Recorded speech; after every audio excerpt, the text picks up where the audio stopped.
Rekan-rekan media yang saya hormati, saat ini saya berada di Bandara Soekarno-Hatta, persiapan menuju Labuan Bajo dalam rangka pengecekan persiapan terakhir menjelang KTT ke-42 ASEAN tanggal 10 dan 11 Mei 2023. Rangkaian acara di Labuan Bajo sudah akan mulai tanggal 7 Mei dengan pertemuan SOM dan berbagai pertemuan pada tingkat menteri.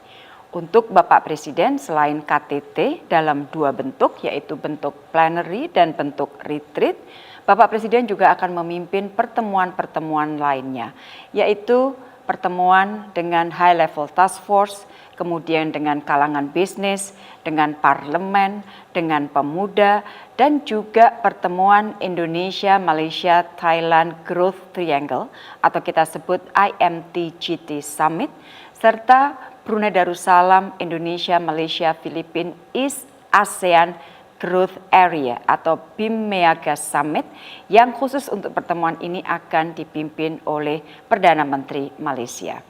Rekan-rekan media yang saya hormati, setelah briefing mengenai Sudan dan pelindungan WNI yang saya sampaikan sebelum Idul Fitri, pada hari ini saya ingin memberikan update utamanya mengenai evakuasi WNI. Sebagaimana telah saya sampaikan, pemerintah berusaha semaksimal mungkin dan berusaha keras untuk memberikan perlindungan kepada WNI. Dari hari pertama terjadinya konflik, koordinasi dengan 5 perwakilan kita di luar negeri kita terus perkuat, yaitu dengan KBRI Khartoum, Riyadh, Kairo, Addis Ababa, dan KJRI Jeddah. Koordinasi juga kita perluas dengan KL lain, terutama dengan TNI guna membahas evakuasi ke Indonesia. Saya sudah lakukan komunikasi dengan Panglima TNI yang menyatakan siap untuk membantu. Evakuasi ini kita desain dengan beberapa opsi, mengingat kondisi sangat cair dan dinamis di lapangan. Koordinasi juga kita lakukan dengan PBB dan beberapa negara lainnya. Rekan-rekan media yang saya hormati, alhamdulillah pada pukul 01.00 dini hari waktu setempat atau pukul 6 pagi waktu Indonesia bagian Barat pada hari ini, 538 WNI telah tiba dengan selamat di kota Port Sudan yang terdiri dari perempuan 273, laki-laki 240 dan balita 25 orang. WNI yang dievakuasi sebagian besar adalah mahasiswa Indonesia, pekerja migran Indonesia, karyawan perusahaan Indofood, dan staf KBRI beserta keluarganya. Ini adalah evakuasi tahap 1 yang dipimpin langsung oleh Dubes RI di Khartoum. Evakuasi dilakukan dengan menggunakan bus sebanyak 8 buah dan 1 minibus KBRI.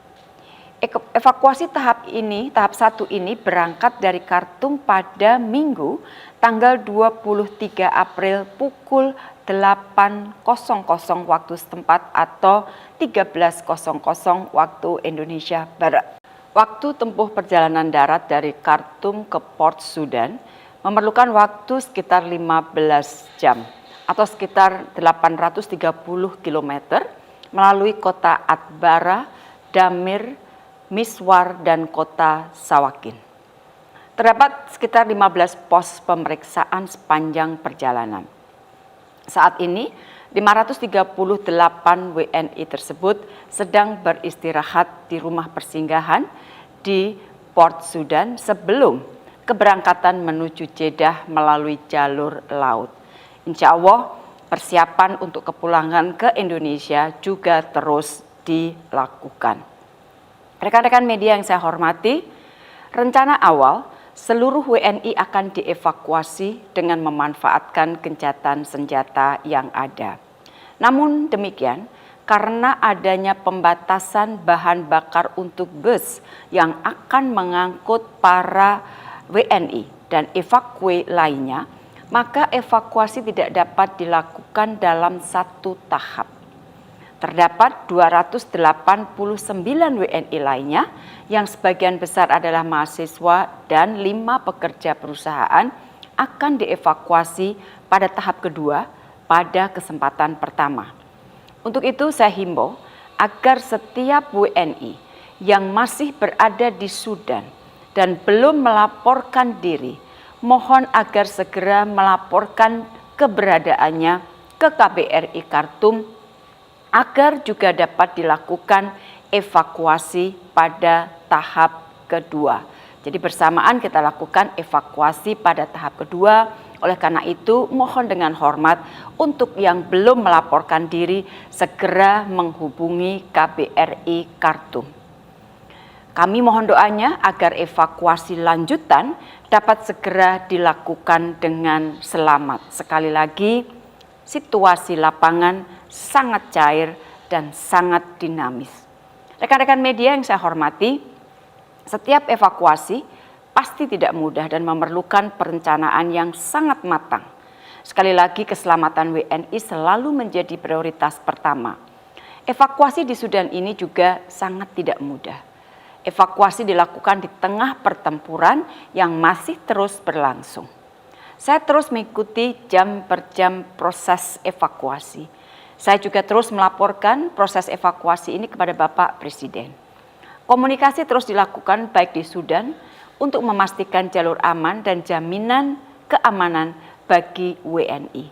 Hal yang sama juga dilakukan oleh Watapri kita di New York untuk terus melakukan koordinasi dengan tim Sekjen PBB dan UN OCHA karena evakuasi juga dilakukan hampir bersamaan dengan staf PBB yang bekerja di Sudan. Dubes RI di Arab Saudi dan Konjen di Jeddah juga melakukan komunikasi dengan otoritas di Saudi untuk memastikan proses lanjutan berjalan dengan baik. Rekan-rekan media, tim kecil perbantuan untuk evakuasi juga telah bergerak, baik yang dari Jakarta dipimpin oleh Direktur Pelindungan Warga Negara Indonesia dan tim perbantuan dari Riyadh dan Jeddah. Pagi ini, tim evakuasi juga akan berangkat menuju Jeddah dengan pesawat TNI Angkatan Udara yang terdiri dari tim pengamanan TNI, tim kesehatan dari Puskes TNI, dan personel dari Kementerian Luar Negeri. Itulah yang dapat saya sampaikan per hari ini. Sekali lagi kami mohon doanya. Pemerintah akan berusaha sekuat tenaga untuk membawa WNI keluar dari wilayah konflik dengan selamat. Terima kasih.